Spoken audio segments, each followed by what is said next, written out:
देखेंगे Bombay talkies, Bombay talkies, Bombay talkies, Bombay talkies, Bombay talkies. Hello friends, welcome to Bombay talkies. इस episode में मैं हूं आपके साथ आपकी दोस्त, आपकी होस्ट मारिया। आप तो जानते ही अपने इस प्रोग्राम में हम लेकर आते हैं आपके लिए बॉलीवुड से जुड़ी ढेर सारी इन्फॉर्मेशन। हमारी कोशिश रहती है कि बॉलीवुड के अनछुए अनदेखे पहलुओं पर आपको पूरी की पूरी जानकारी हम दे सकें। इसके लिए हम कड़ी रिसर्च करते हैं और लेकर आते हैं आपके लिए ढेर सारी इन्फॉर्मेशन।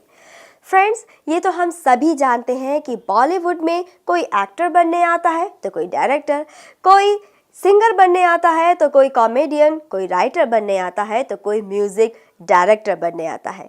एक ऐसी फील्ड भी है बॉलीवुड से जुड़ी हुई जहां पर बहुत बड़ा रिस्क उठाना पड़ता है। क्या आप बता सकते हैं किसी ऐसी फील्ड का नाम जहां पर कुछ करने के लिए, अपनी तमन्नाओं को पूरा करने के लिए बहुत बड़ा रिस्क उठाना पड़ता हो, जहां पर अगर बाजी पलट गई तो समझिए आपका करियर ग्राफ भी पलट गया, और अगर बाजी आपकी मुट्ठी में है तो बस आपको कामयाबी की ऊंचाई चूमने से कोई नहीं रोक सकता।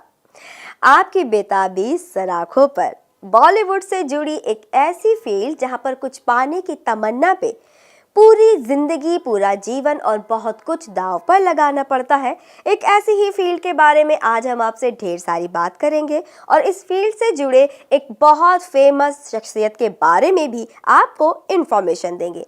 अब वक्त है आपको उस फील्ड, उस लाइन के बारे में बताने का। जी हाँ, मैं बात कर रही थी प्रोडक्शन लाइन की तरफ, यानी प्रोड्यूसर बनने की तरफ। प्रोडक्शन में यानी प्रोड्यूसर को अपना पूरा हैवी इन्वेस्टमेंट लगाना पड़ता है, पूरा रिस्क उठाना पड़ता है एक फिल्म बनाने के लिए, और पूरी जिम्मेदारी होती है प्रोड्यूसर पर। अगर मामला बैठ गया फिट तो बस न्यारे के द्यारे, वरना पूरी बोतल खाली।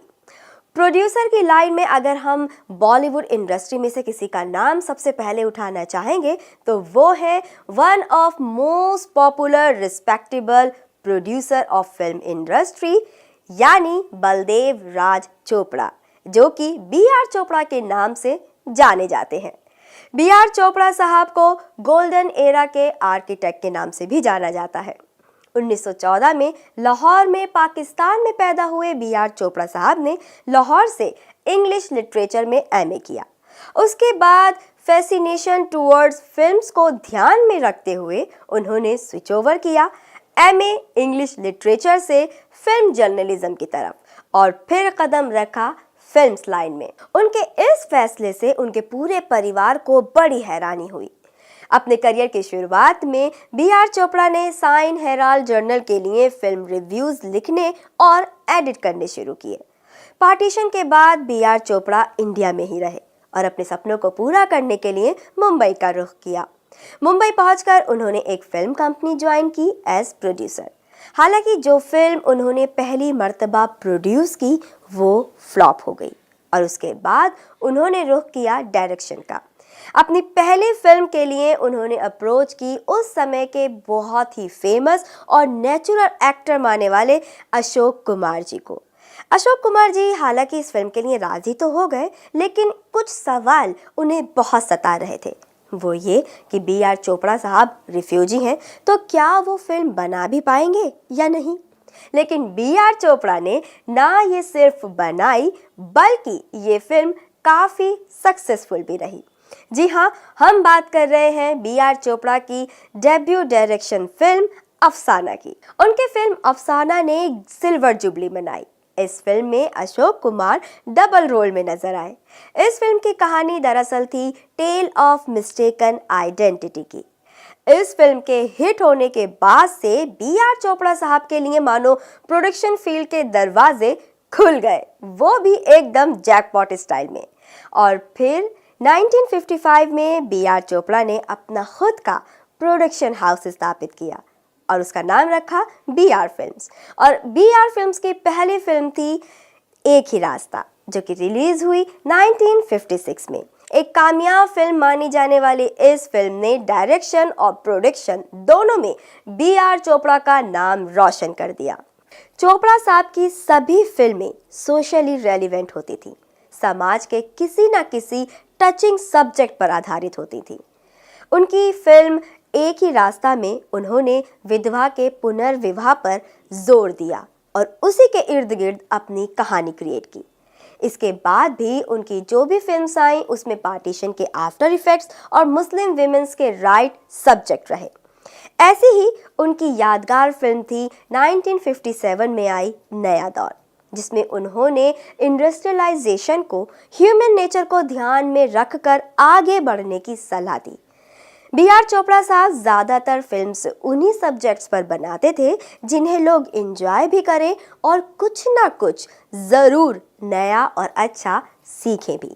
जैसे कि उन्होंने नया दौर फिल्म में ये सलाह देने की कोशिश की कि न्यू बस सर्विसेज शुरू करने की वजह से घोड़ा गाड़ी चलाने वाले लोगों के हितों को ना कुचला जाए। ये उनकी मास्टरी ही तो कहेंगे कि उन्होंने हमेशा best actors, best music directors और बेस्ट लिरिसिस्ट, जिसमें उर्दू ज़बान के शायर हुआ करते थे, उन्हें ही अपनी फिल्म्स के लिए चूज किया। नया दौर फिल्म में दिलीप कुमार, विजयंतीमाला, अजीत और जीवन मुख्य भूमिकाओं में नजर आए। B.R. चोपड़ा साहब की एक बहुत बड़ी खासियत ये थी कि उन्होंने हमेशा सजेशंस, एडवाइसेस के लिए दरवाजे खुले रखे। अपने लंबे चौड़े फिल्मी करियर में 40 से ज़्यादा फिल्म्स का निर्माण किया और हर फिल्म में कहीं ना कुछ सामाजिक संदेश देने की कोशिश की। इसके बाद उन्होंने अपने छोटे भाई यश चोपड़ा को भी फिल्म इंडस्ट्री में इंट्रोड्यूस किया। B.R. चोपड़ा साहब की फिल्म धूल का फूल उनकी आज तक की सबसे कामयाब फिल्मों में से एक मानी जाती है। इस फिल्म की डायरेक्शन की जिम्मेदारी उन्होंने अपने छोटे भाई यश चोपड़ा को दी, तो ये उनकी डेब्यू फिल्म रही। यानी एज डायरेक्टर यश चोपड़ा साहब की डेब्यू फिल्म थी B.R. चोपड़ा साहब की प्रोडक्शन हाउस में बनी फिल्म धूल का फूल, जो कि बॉक्स ऑफिस पर खूब कामयाब रही। इस फिल्म के बाद यश चोपड़ा ने B.R. फिल्म्स के लिए 4 और फिल्म्स डायरेक्ट की, जिनमें ऑल टाइम हिट फिल्म रही वक्त फिल्म में बलराज साहनी, सुनील दत्त, राजकुमार, शशि कपूर, साधना मुख्य भूमिकाओं में नजर आए। इस फिल्म का एक गीत "ऐ मेरी ज़ोहर जबी तुझे मालूम नहीं" आज भी हर पार्टी की जान है, खास तौर से शादियों की जान है। हालांकि ये फिल्म आई थी 1965 में और उसके बाद 1969 में यश चोपड़ा ने B.R. फिल्म्स के लिए एक और फिल्म डायरेक्ट की। फिल्म का नाम था इत्तेफाक। B.R. चोपड़ा साहब को उस वक्त काफ़ी ठेस पहुंची जब यश चोपड़ा ने B.R. फिल्म्स को छोड़ा। B.R. फिल्म्स की अन्य हिट फिल्म रहीं साधना, कानून, गुमराह और हमराज। फिल्म कानून थी एक ऐसी फिल्म जो अपने समय से आगे की फिल्म मानी जाती है, जो कि एक कोर्ट रूम ड्रामा था, वो भी बिना किसी गीत के। फिल्म गुमराह एक ऐसी औरत की कहानी है जो शादी के बाद भी अपना पुराना अफेयर कंटिन्यू रखती है। फिल्म हमराज कहीं ना कहीं शक और पुराने अफेयर के मुद्दे को उठाती है। B.R. चोपड़ा साहब ने हालांकि 70 और 80 के दशक में भी फिल्म्स का निर्माण किया, जिसमें इंसाफ का तराजू फिल्म में रेप का मुद्दा और फिल्म निकाह में उन्होंने लव ट्रायंगल और तलाक जैसे नाजुक मुद्दे को बखूबी उठाया। इसके बाद B.R. फिल्म्स की बागडोर संभाली उन्हीं के बेटे रवि चोपड़ा ने। हालांकि रवि चोपड़ा साहब की फिल्म्स कुछ खास चल नहीं पाई, एक्सेप्ट आज की आवाज़ जो कि 1984 में रिलीज़ हुई थी और फिल्म बागबान जो कि 2003 में रिलीज़ हुई थी। इसके बाद B.R. फिल्म्स ने टेलीविज़न की दुनिया में भी खूब धूम मचाई।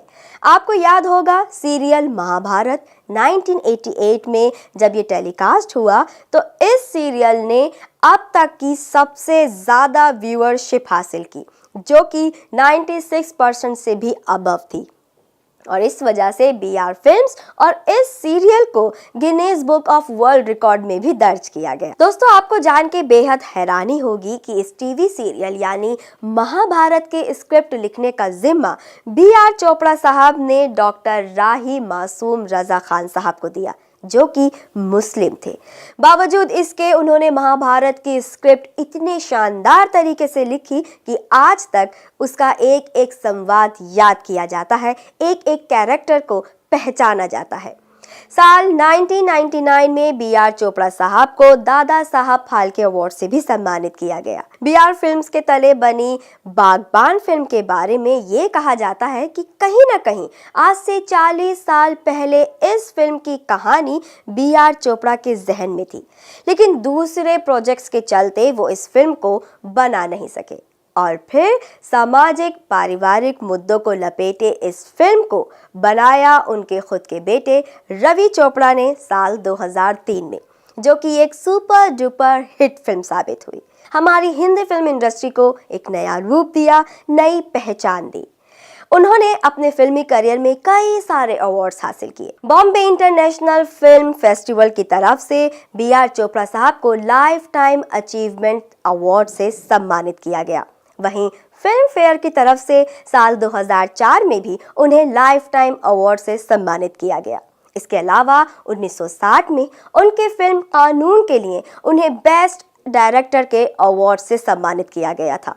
अपने लंबे चौड़े फिल्मी करियर में कई अवार्ड हासिल किए बी आर चोपड़ा साहब को हम सबकी तरफ से शत शत नमन।